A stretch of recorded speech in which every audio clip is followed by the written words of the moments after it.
नमस्कार, मैं आपके साथ है बोनिता मलिक। PHPC न्यूज़ में आपका स्वागत है। रुक करते हैं खबर की ओर।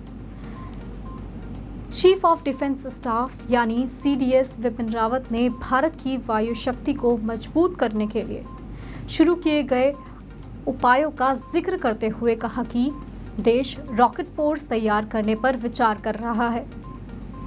उन्होंने राष्ट्रीय सुरक्षा की विभिन्न चुनौतियों और उत्तरी सीमा पर चीन के आक्रामक रवैये से निपटने के लिए आधुनिक तकनीक के इस्तेमाल की ज़रूरत को भी रेखांकित किया है।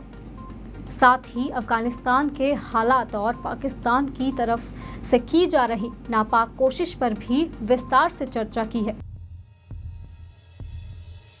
अफगानिस्तान पर तालिबान के कब्जे के बाद वहां के हालात बद से बदतर होते जा रहे हैं, तो वहीं अफगानिस्तान के मुद्दे पर भारत की भी चिंता बढ़ती जा रही है, क्योंकि पाकिस्तान और चीन की तालिबान से करीबी साफ तौर पर देखी जा रही है, जिसने भारत के सामने और भी ज़्यादा चुनौतियां पैदा कर दी हैं। यही वजह है कि भारतीय सेना ने अपनी सतर्कता बढ़ा दी है।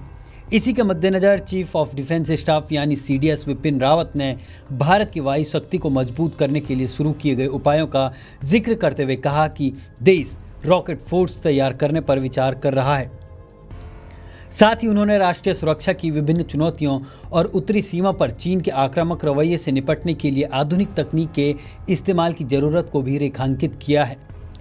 रावत ने जम्मू कश्मीर में पाकिस्तान के जरिए चलाए जा रहे प्रॉक्सी वॉर का भी जिक्र करते हुए कहा कि पाकिस्तान जम्मू कश्मीर में प्रॉक्सी वॉर जारी रखे हुए है और वो आगे भी जारी रखेगा। इसलिए हमने इससे निपटने के तरीके के तौर पर बहुत सारे ठोस कदम उठाए हैं। CDS विपिन रावत ने यह भी कहा कि पाकिस्तान पंजाब और देश के और दूसरे हिस्सों में भी दिक्कतें पैदा करने की कोशिश कर रहा है। CDS ने चीन की आक्रामक नीति को भी रेखांकित करते हुए कहा कि चाहे वह प्रत्यक्ष रूप से आक्रामक नीति अपना रहा हो या फिर तकनीक के जरिए उस नीति को आगे बढ़ा रहा हो, हमें हर स्थिति के लिए तैयार रहना होगा और यह तैयारी तभी हो सकती है जब हम साथ मिलकर काम करेंगे। इस मौके पर CDS विपिन रावत ने भारत की वायु शक्ति को मजबूत बनाने के कदमों का जिक्र करते हुए कहा कि हम रॉकेट फोर्स तैयार करने की तरफ देख रहे हैं। हालांकि उन्होंने इस योजना के बारे में विस्तृत जानकारी नहीं दी।